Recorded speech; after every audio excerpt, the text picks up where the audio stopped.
ទេតែនេះនៅប្រងស្នេហ៍នៅថៃពីសន្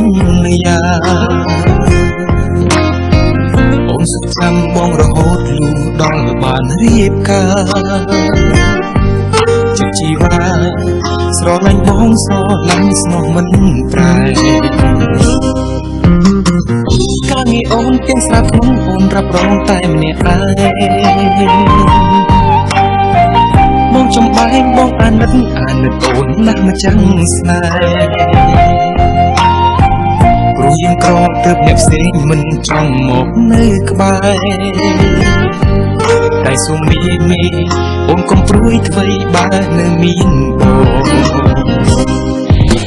ប្រពន្ធអូនលំបាកពេលអូនជាមេគ្រួសារអូនជាមេដាដៃ100បន្ទុកងួនលៀងលើនួនល្អអូនលំបាកហើយប្រពន្ធ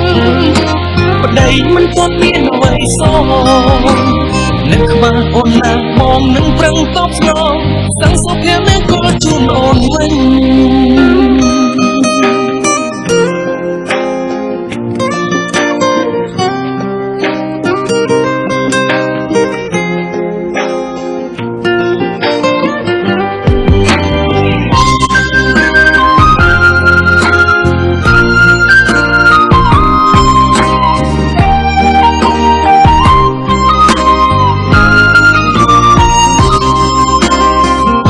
ជីវិតស្នេហាយើងគឺកំសត់ណាស់ព្រោះអ្នកខ្លាំងគេនៅតែចង់ឲ្យយើងបែកបាក់គ្នាតែទឹកភ្នែកយើងរត់តែញញឹមគ្រប់វេលាយើងកាន់ដៃគ្នាដើរលើផ្លូវដ៏សែនវែងឆ្ងាយប្រពន្ធអូនលំបាកហើយអូនជាមេគ្រួសារអូនជាមេដាដៃ100បន្ទុកងួនលៀងលើនួនល្អអូនលំបាកហើយប្រពន្ធប្តីមិនទាន់មានអ្វីសងនឹកខ្មៅអូនណាបងនឹងប្រឹងតបស្នង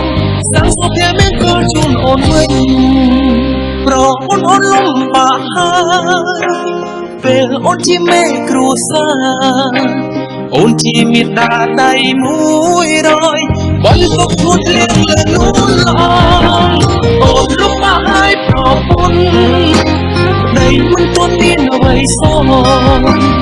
នឹកខ្មៅអូនណាបងនឹងប្រឹងតបស្នងសាងសុភមង្គលជូនអូនវិញសាងសុភមង្គលជូន